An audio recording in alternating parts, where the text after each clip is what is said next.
Hi everyone, welcome to the series of lectures on signals and systems. Up to the last class, we discussed about the Laplace transforms. So in this class onwards, we are going to discuss in the new chapter, and the chapter name is DTFT. So DTFT stands for discrete time Fourier transform. So DTFT is nothing but discrete time. So this is your discrete time. So discrete time Fourier transform. DTFT stands for discrete time Fourier transform. So all of you already know the classifications of the signals. So signals are classified into two types. So one is a basic classification. One is your CTS, continuous time signals. Another one is your discrete time signals. So a continuous time signal is continuous in time, whereas the discrete time signal is discrete in time. So when it comes to the continuous time signal, so it is represented by, so let x of t be the continuous time signal. So this is the representation of the continuous time signal, so which is in terms of the time domain. So whereas when it comes to the discrete time signal, so this is the representation of the discrete time signal. So to represent the continuous time signal in terms of the frequency domain, here we have two important tools. One is your Laplace transform, another one is your continuous time Fourier transform. So these are the tools we are going to use to represent the continuous time signal in terms of the frequency domain. So the Laplace transform already we discussed how we are going to represent the time domain signal in terms of the frequency domain. So using the Laplace transform, so what is the representation here? So here x of t is the time domain signal. So if you apply the Laplace transform on the x of t, so you'll get the frequency domain signal, which is your x of s. And if you apply the inverse Laplace transform, you'll get the time domain signal. So this is the representation of the signal in the Laplace domain. So when it comes to the continuous time Fourier transform, the Fourier transform we are going to use to represent a continuous time signal in terms of the frequency domain is nothing but your continuous time Fourier transform. So this is the representation of the continuous time Fourier transform. So if you apply the Fourier transform on f of t, so you should get the signal in the frequency domain, which is your x of j omega. Or if you apply the inverse Fourier transform, so you'll get the time domain signal. So already we studied this continuous time Fourier transform also. So when it comes to the discrete time signal, so this is the representation of the discrete time signal. So for representing this discrete time signal in terms of the frequency domain, so the transformation we are going to use is, one transformation is called the Z transform. So this is the Z transform. So Z transform, using the Z transform we are going to represent so the discrete time signal, so in terms of the frequency domain. Here capital X of Z is the frequency domain representation of the discrete time signal. So that is the one of the technique we are going to use. So we are going to study this Z transform in the next chapter. So the another powerful technique we are going to use to represent the discrete time signal in terms of the frequency domain representation is your DTFT. So DTFT stands for discrete time Fourier transform. So we are going to study this DTFT in this chapter, DTFT. So it is a powerful mathematical tool to represent the discrete time signal in terms of the frequency domain representation, which is capital X of omega, or we can represent so this in terms of the capital X of e power j omega. So like that you can use both the representations corresponding to the frequency domain representation. So this is your DTFT. So DTFT we are going to use in the digital signal processing. Mainly we are using this DTFT in digital signal processing. So in digital signal processing we are going to use this DTFT. So we use the DTFT, so we can easily get the response of the system. So we can easily get the response of the system, which is your y of t. So which is your y of t? Here y of t is the response of the system. So we can easily get the response of the system when you use the, so this DTFT we are going to use mainly. So in the case of the digital signal processing, we are going to use this DTFT. The reason is, so if you use the DTFT, so we can easily find the response of the system, which is your y of n, that can be obtained by convoluting the input signal with the impulse response. So that is a h of n. So using the convolution operation, we will find out the response of the system. So very easily, the convolution operation is a very easiest operation. So in the case of the discrete time signals, when compared to the convolution in the time domain, so x of t convolution h of t. So in the time domain, the convolution operation is somewhat complicated when compared to the convolution operation, which we are going to use to find out the response of the system for the given input and the impulse response of the system. So this is the impulse response. In the case of the discrete time signals, the convolution operation is very easiest operation when compared to the convolution operation in the time domain. Therefore we are going to use this DTFT while processing the digital signals. So in the case of DSP, we are going to use DTFT. That is the main advantage of the DTFT, because the convolution as well as the multiplication operations, so we are going to perform in the frequency domain. So the convolution we are going to perform in the n domain, whereas the multiplication we are going to perform in the frequency domain. So those operations are very easiest operations. So in the case of the DTFT, in the case of the discrete time signals, so when compared to the time domain signals, therefore we are going to use this DTFT for a digital signal processing. So that is the main advantage of the DTFT. Now the next point we are going to discuss with respect to the DTFT is, so when it comes to the DTFT, the definition of the DTFT. So DTFT is a discrete time Fourier transform. So we are going to find out the discrete time Fourier transform. So let us consider x of n is the discrete time signal. So if you apply the DTFT, so this we apply the Fourier transform on the discrete time signal. So this is your discrete time signal. For the discrete time signal, we are going to apply the Fourier transform. Therefore, so this entire transform becomes the discrete time Fourier transform. So discrete time Fourier transform, so is going to convert the discrete time signal in terms of the frequency domain representation, and the representation is x of omega. So or we can represent the same signal in the frequency domain by x of e power j omega. So using this summation minus to plus infinity x of n, so discrete time signal e power minus j omega n. So using this the operation, we are going to convert your discrete time signal. So this is your input signal and this is your output signal in the frequency domain. So the input signal is in the n domain, which is the discrete time signal. So using this operation, we are going to convert your discrete time signal into the frequency domain representation. So this is the definition of the discrete time Fourier transform. Now suppose if the frequency domain signal is given to you, I want to find out the time domain signal, discrete time signal. For that, you just apply the inverse Fourier transform. So on the frequency domain representation, that is your x of j omega, so that we'll get the signal in the n domain, which is x of n. So using this operation, so which is 1 by 2 pi. So here perform the integration. So over the range of the time period -5 to pi. Here the frequency domain signal is given x of omega e power, so j omega n with respect to d omega. So we are going to integrate. So this is the integral operation we are going to use to get the discrete time signal. This is our discrete time signal.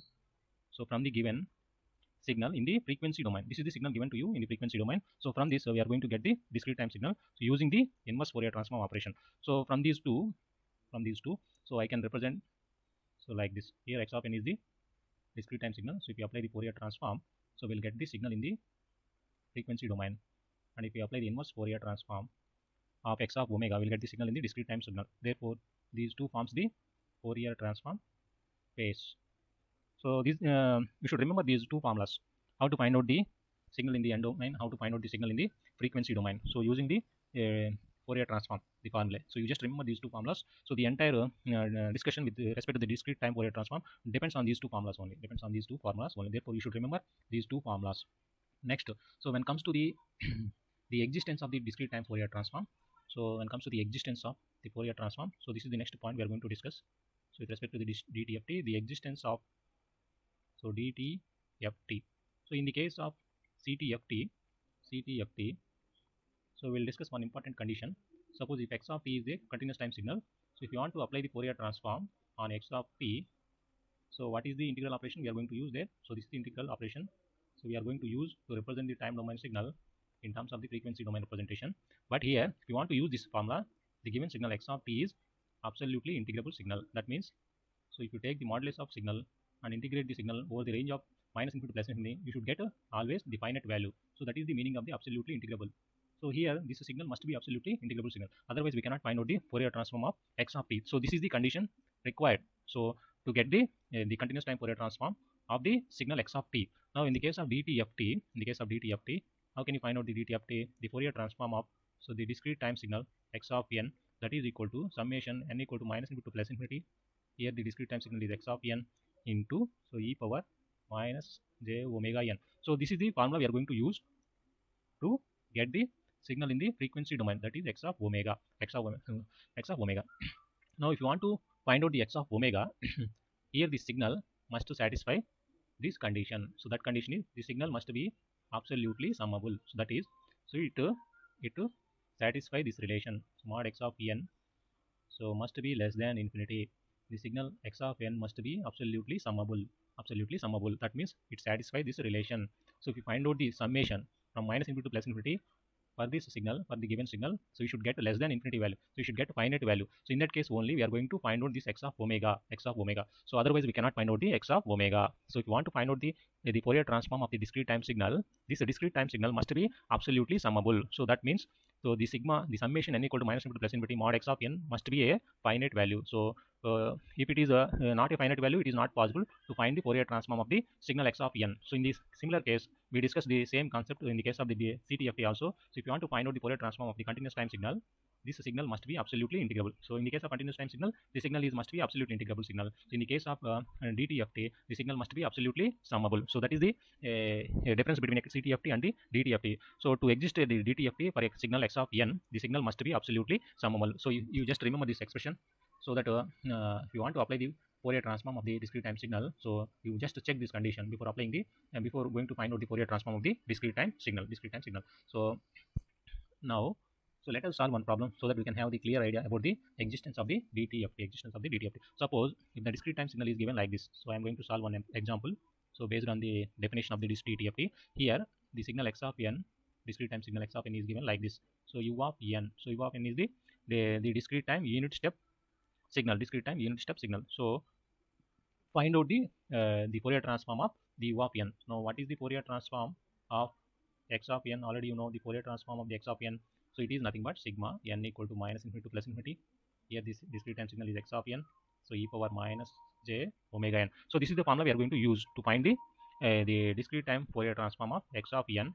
So which will give the signal in the frequency domain. So which is your x of j omega. Now you just substitute in the place of x of n. Here x of n is the unit step sequence. So you just substitute in the place of x of n by your u of n. So u of n is, so u of n into e power minus j omega n. Here this is the step signal which is defined for n is greater than 0. So and its value is 1 for n is equal to n is greater than 0. So for n is less than 0, its value is 0. So while representing the summation, so you just consider summation n equal to 0 to infinity. No need to consider minus infinity to 0 summation, because your u of n is going to 0 in that and from 0 to infinity your u of n is 1. So 1 into e power minus j omega n. If you substitute the n equal to 0, you expand this summation, so that the first term is 1 plus. So what is the second term?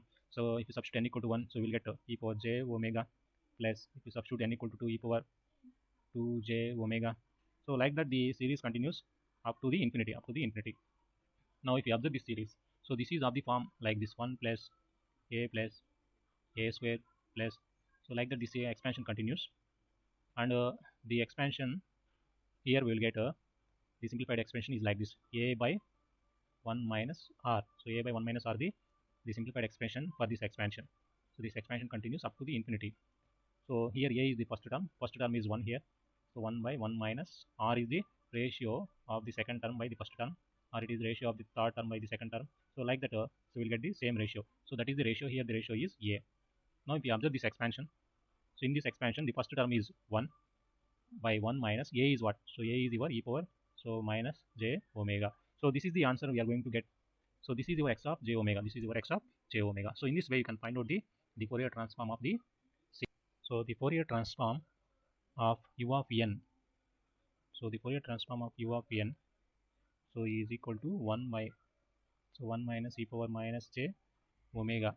So like that you can calculate the Fourier transform for any type of the given signal. Use this formula. So you can use this formula, directly use this formula to calculate the Fourier transform of any type of the signal. So in this way we are going to calculate the Fourier transform of the different signals. Suppose if I want to calculate the Fourier transform of delta of n. So let me explain this also. So let us consider the signal x of n. So is equal to delta of n. Here the discrete time impulse signal. So delta of n is the discrete time impulse signal. So how can you find out the Fourier transform? So of the discrete time impulse signal. So delta of n is what? So we'll get the summation n equal to minus infinity to plus infinity.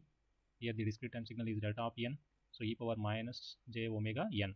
Now this discrete impulse signal is only defined at n equal to 0. So at n equal to 0, so it is only defined, and remaining places of n, so this value delta of n is going to be 0. Therefore the summation gives the result like this. So you have to evaluate this expression for minus j omega n, so which is at n equal to 0, because your impulse is only defined at n equal to 0. So when you evaluate this impulse at n equal to 0, so you will get what? So you will get 1. Therefore the discrete time impulse signal, the Fourier transform of the discrete time impulse signal is equal to 1.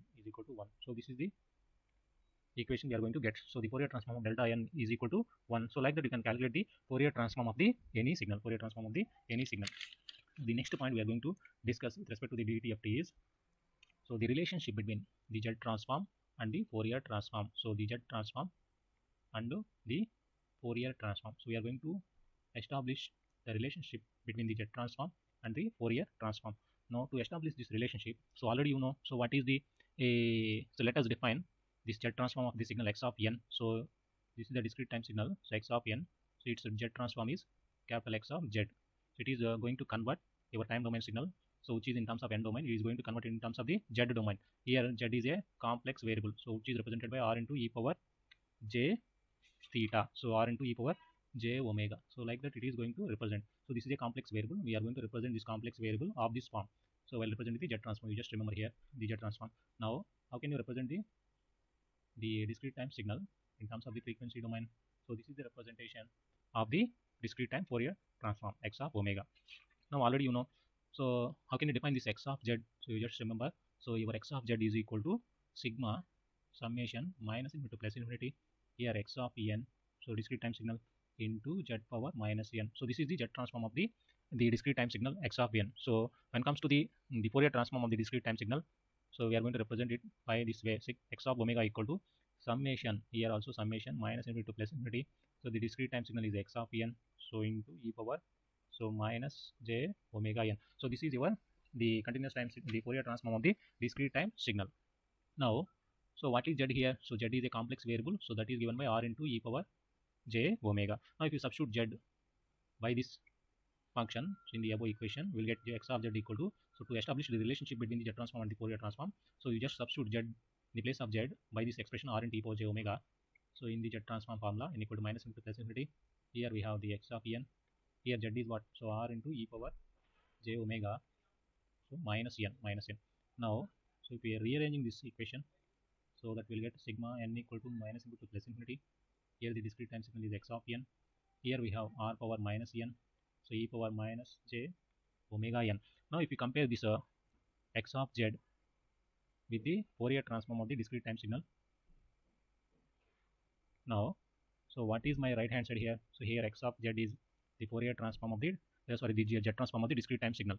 So the Z transform of the discrete time signal, so which is equal to, so the Z transform of the discrete time signal x of n, so is equal to what? So is nothing but the Fourier transform of the signal x of n, so that is multiplied by so r power minus n, that is multiplied by the r power minus n.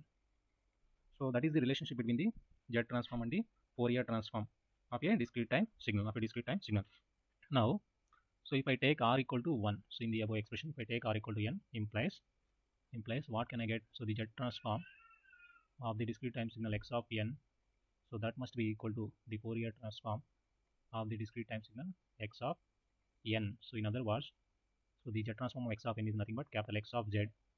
Here z is equal to e power j omega, because we are going to get r equal to 1, which is the unit circle representation. So the Z transform evaluated at z equal to e power j omega, so it gives the Fourier transform of the discrete time signal. So this is the relationship between the Z transform and the Fourier transform. So in other words, so if I want to get the Fourier transform of the discrete time signal, so you evaluate the Z transform of the discrete time signal. So at z equal to so e power j omega.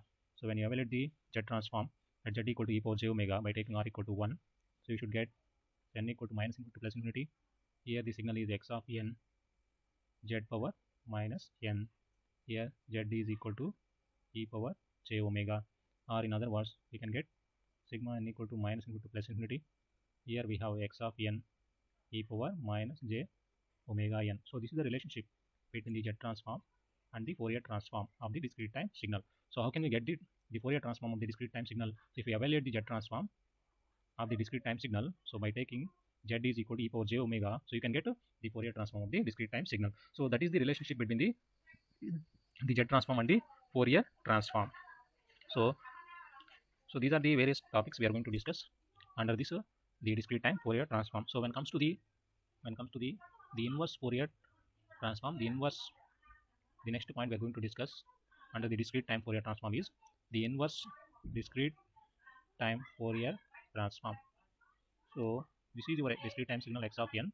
So if you apply the Fourier transform, so we'll get x of z. So if you apply the inverse Fourier transform of x of z, you will get what? The discrete time signal. So we already know how to get the x of z. Now if x of z is given, how to get the x of n? How to get the x of n? So to get the x of n, so use this expression. So x of n is nothing but the inverse Fourier transform, so of the signal in the frequency domain, that is your x of z. So that can be obtained, so by taking this formula 1 by 2 pi, so integrate over the range of the time period.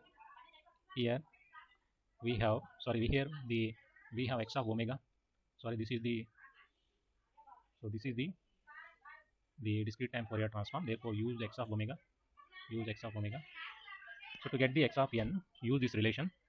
So here x of n is equal to 1 by 2 pi integrate over the range of the time period. Here the frequency domain signal x of omega, so e power j omega n d omega. We are going to integrate with respect to the d omega, so that we'll get the discrete time signal x of n. So using this expression, we are going to get the discrete time signal from the given signal in the frequency domain, from the given signal in the frequency domain. So this is all for this class. So see you in the next class. We'll discuss the remaining topics in the next class.